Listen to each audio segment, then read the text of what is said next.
Welcome to Everything's Not Black and White with your hosts, Lala and Brian. Happy New Year, everyone. Welcome to the first episode of 2022. If you are a brand new listener, we say welcome and we're glad you're here. And if you're one of our returning subscribers, thank you for being here with us. 2 years now running with this great podcast. So super excited to have you with us. So we've been looking at the latest environment around politics. It's been very challenging, divisive in many ways, and confusing. And so one of the things we wanted to do here on the EMBW podcast is bring a different perspective to help you understand what issues and what candidates are in front of you this year. And so today we have a new voice for Ohio on the line, Morgan Harper. Morgan is running for U.S. Senator on behalf of the state of Ohio. The primaries will be coming up on May 3rd. So please welcome to the Everything's Not Black and White podcast, Morgan Harper. Hi, Morgan.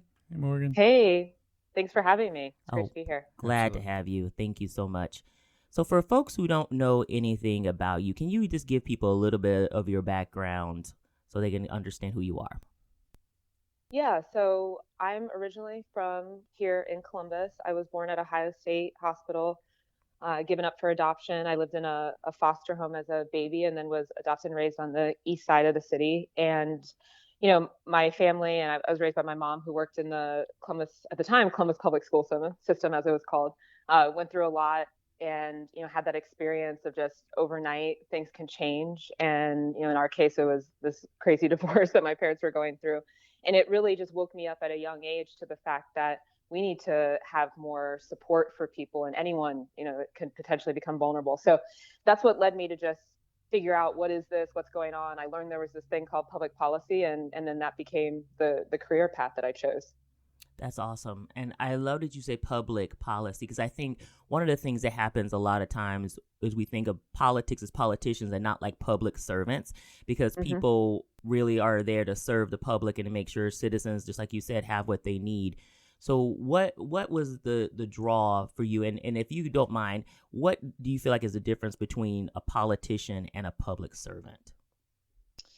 Yeah, great question. And in some ways, one of the major questions of our time based on the political environment right now. So, you know, to me, and just a little bit more about my journey getting to be more of a politician, I guess you could say, or in the political sphere is, you know, so I picture it, you know, I'm at Tufts, which is where I went to college. I learned there's this thing called public policy. I was like, all right, I gotta get more information about that. So I got a master's in it at Princeton, exposed to a lot of the big thinkers around policy issues, went to Stanford Law School. And then, you know, I find my way to Washington, D.C. I was one of Richard Cordray's policy advisors at the Consumer Financial Protection Bureau after the financial and foreclosure crisis.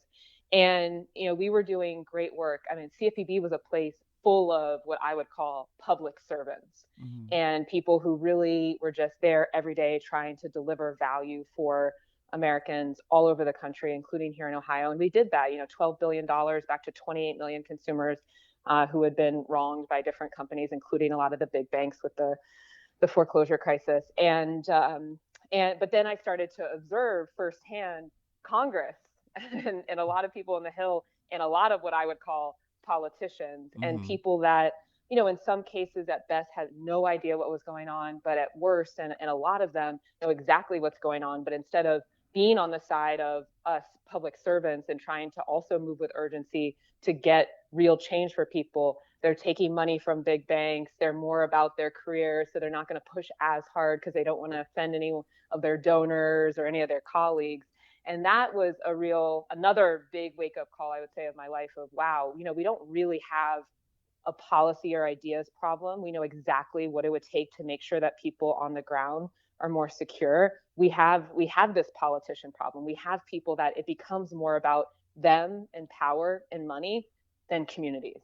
And that is why so many people, I think, right now are disillusioned with politics. I 100% agree with you on that. And so the platform you're running on, I believe, is a progressive Democrat. Like, what does exactly that mean? Another great question, because these labels, you know, get thrown around a lot. And, you know, I'll say what it means to me. And I'd be interested in, you know, in your all's thoughts. And certainly it depends a lot on people's perspectives, right? But to me, being progressive means that no matter who you are, whether or not your parents have a lot of money, whether or not you were born into an affluent neighborhood, you get a chance to live out your potential, an opportunity guarantee, so to speak, right? And and that, you put the work in and you're more or less going to be okay. Does it mean that you end up rich? No, but it means that you're not going bankrupt from getting sick.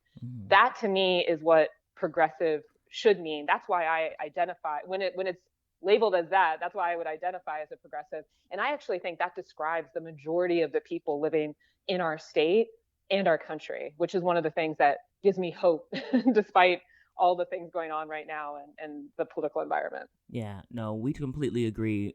Brian, my husband, is a cancer survivor, and we went through quite a bit over the last 6 years of his health up and down, and 2 over 30-day stints in the James Hospital. And so we understand very much what a medical situation can do to your economy. And put that price tag in perspective, just one of my treatments, CAR T-cell immunotherapy, cost about $500,000. I mean, I don't know who can afford that. Thankfully, we had insurance, but there are people out there that don't. Right. So it's a challenge.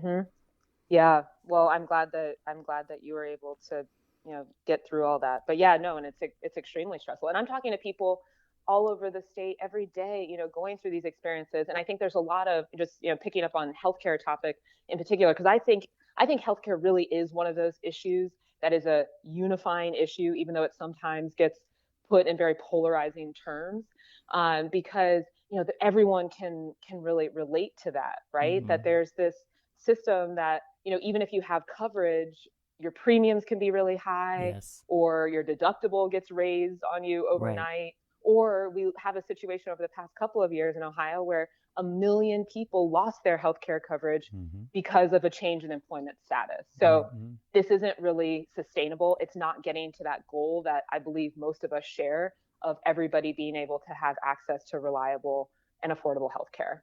Yeah, I agree. I think one of the challenges in today's society is the way the system is set up. It's almost encouraging people not to get treatment. So, with the high deductibles, so many people just don't go because they're afraid of that bill. And I think the system is broken, and it's not going to get any better with time unless we make some changes starting now. Yeah, and those changes are possible. And how we got to this place is by having a lot of the big insurance companies, a lot of the big pharmaceutical companies being able to consolidate their power in these markets, have what I would call bribes of our politicians by giving them money to make sure that they're not pushing too hard to change the status quo. And so we do have to leverage the power of the federal government to be able to push back on that, right? And force them to lower costs through, just the breadth of people who would be part of more of a universal healthcare system. And when I'm talking to people, and because sometimes that perspective, can be put as, oh, that's so out there. But as I'm talking to people across Ohio, rural, urban, smaller city, bigger city, that connection is made. It resonates for people, and a lot of folks don't even know that another setup is possible. But once you break it down, then even people who identify as Republican are supportive. And by the way, historically, it was Republicans who pushed for universal health care in the 1950s. Anyway. We've gotten way off track on that front. No, it's okay. You don't. What you bring up is very interesting points, because I think the political party system has become so polarized is that people don't even know where some of this stuff originated and then how it shifted and morphed over time, depending on who was running for office and what sound bites were out there. So I think you put up a really great point, but people can totally relate to health because we all have to have it to be successful. So thinking along that lines, and, you're talking to people on both sides of the political aisle, like how do you continue to reach across and have that bipartisan consensus? Because we're seeing right now in Congress how absolutely divisive it is. Like, what kind of things are in your planned strategy to kind of bridge some of those gaps? So I am very open-minded about working with all different kinds of people who believe in the same issues that I believe in terms of solving the same problems, right? So if you're trying to work to figure out how can we make sure the economy is structured in such a way so that small, mid-sized businesses can compete, let's talk. If you're trying to figure out how everybody in Ohio and across this country can have that access to reliable healthcare that is not going to put them in debt, let's talk. But what I will not spend a lot of time doing is trying to negotiate. And this is, I believe, one of the mistakes that many people in our party have made on the Democratic side of things, of negotiating with people who the end goal is obstruction. It is not trying to solve problems, right? And so we need to be real about the fact that we now have, unfortunately, a Republican Party that has been completely overrun by people who fit in that category, but also be honest about the fact that we have many people within the Democratic Party who are the same, right? Cinema Mansion. So, being in the United States Senate, I'm not wasting time on that. But if you're focused on solving problems and we can unite on the discussions about how to solve problems, come to the table, let's talk. More than happy to do that. And actually, one of the issues that is another priority of mine where there is some bipartisan momentum is on refreshing our antitrust laws, for example, and increasing enforcement of existing antitrust laws that would make the economy more competitive, would really achieve more of a free market. Because right now, like the consolidation in a lot of markets that I was referencing makes it very hard for new businesses to start and compete. And so that's one that, there's some Republicans who maybe I don't agree on much of anything else, in terms of issues, but if they are willing to advance that issue, let's talk. And so that is possible on certain issues, but I do not want to waste time trying to negotiate with obstructionists. Yeah, I love that. Yeah, you pointed out about small businesses being able to compete, and I thought that's a great point. And one of the stories I just read the other day was about Walmart shutting down about 234 stores, I believe, around the country. And I find it troubling how Walmart went into these communities, basically shut down the mom and pop stands of small businesses that we know and love in our community. And then when Walmart decides to shut down their store, they are leaving a lot of rural communities, particularly without a central grocery store now because they've shut down these mom and pop shops. Yeah, no, that is the model of a monopolist, right? Yes, Like, yes. You enter the market, you have the breadth and power to be able to undercut through predatory tactics your competition, charge the lower prices. And Walmart, I mean, the epitome of all that with their yellow signs, whatever, right? I forget the exact phrase, but they're going to undercut all the pricing of their competitors, push out local grocers. I actually met with, this was before this campaign, but met with a guy who was the son of Carl Brown. I don't know if you all remember, there's the Carl Brown grocery store that was on the Near East Side, and historic Black-owned grocery store. And he still remembers when Walmart entered the picture and he could no longer charge prices that anyone would be willing to pay. He was going to Walmart to try to get products for his local independent grocery store. He's like, this is crazy. I can't do this anymore. And they ended up closing down. Wow. So you're absolutely right. Those are the predatory tactics that are happening in all different markets. And then Walmart, of course, doesn't care if you've created a food desert in a town or in a certain neighborhood. And then that leads to further health problems. So this is why antitrust, though, it sometimes seems like a little bit of a, who's focusing on antitrust law and all that.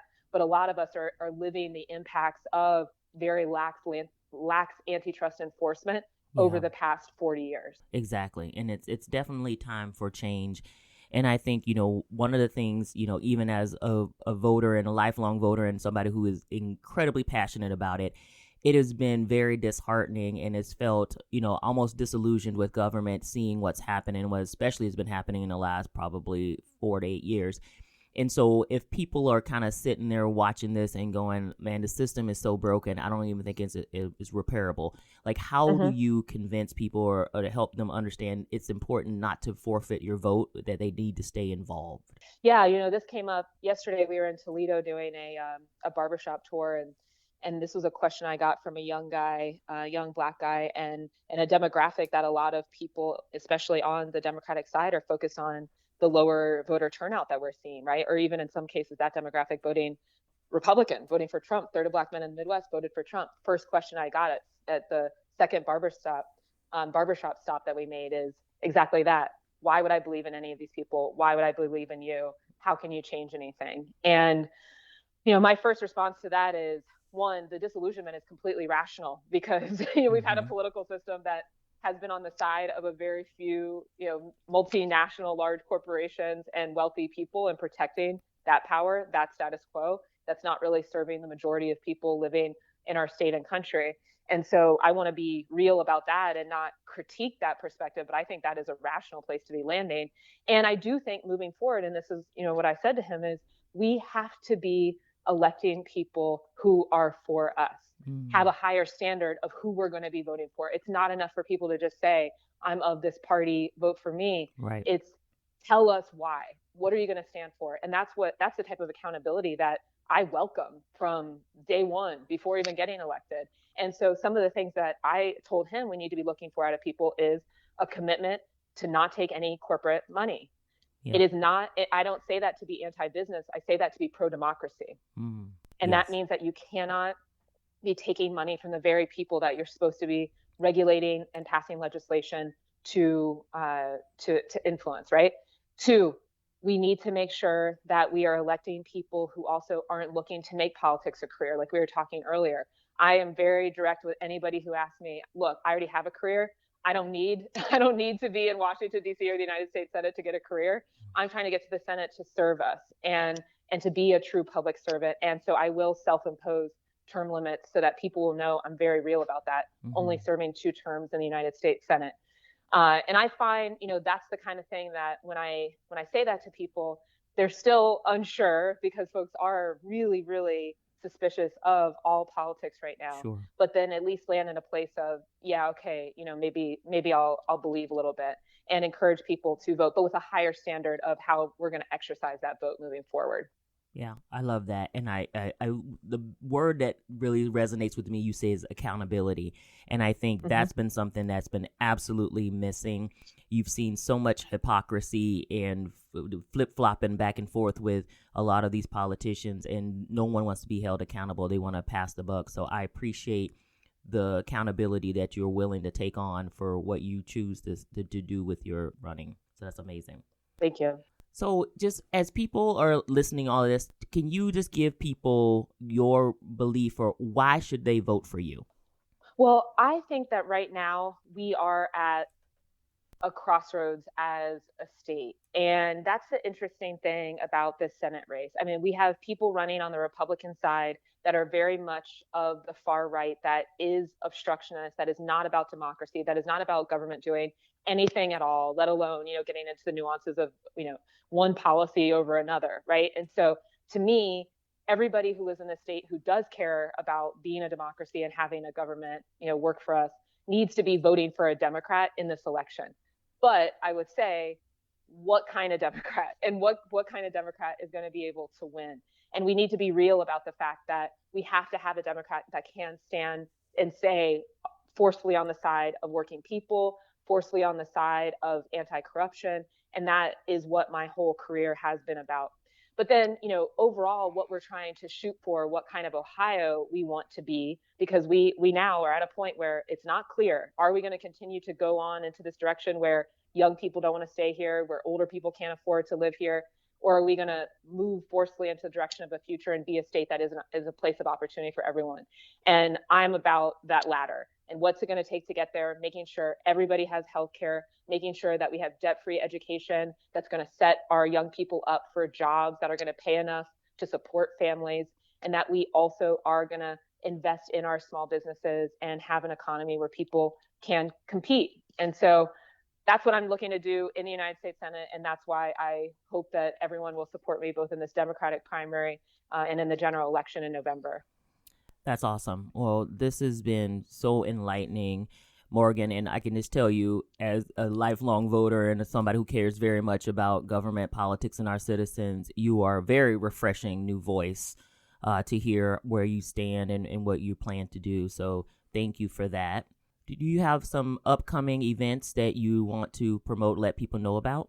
One, I would encourage everybody, if they haven't already, to sign up on our website, morganharper.org. We have a volunteer link there, and then that'll get us on your get you on our list to be able to keep up to date with everything that's happening. Our big priority is going to be getting all of our signatures to get on the ballot, which those are due on February 2nd. So there are going to be a lot of different events coming up over the next couple of weeks there. So just sign up on the website, morganharper.org, and you'll be in the loop on that. And then also follow along on social media, MH4OH. So MH, the number 4 and OH on all platforms. We post a lot of what, upcoming events and things on social media. So that's another place to follow along. Great. And we'll have a link to your website and those links as well. Great. So Thank you. That'd be awesome. And so everybody, the primary election is May 3rd of 2022, and you have to be registered to vote by April 4th. So please make sure, if you are not registered or you need to update your information, please make sure you do that by April 4th so that you can get involved. And then like Morgan said, we're going to put some stuff on our site so that you can make sure you can help get the signatures needed to get Morgan and her team on the ballot. So Morgan, we appreciate you so much. Thank you for taking the time to come by and talk with us today. Absolutely. No, thanks for having me. It was a pleasure, and hopefully I'll be able to come on again soon. Yes, we'd love it when you have your victory party so we can have some fun. Let's do it. To follow up. Yes. So everyone, thank you so much for joining us again today. If you want to stay in touch with us, you can reach us at embwpodcast@gmail.com or on Facebook. All right, everybody have a great day. Talk soon.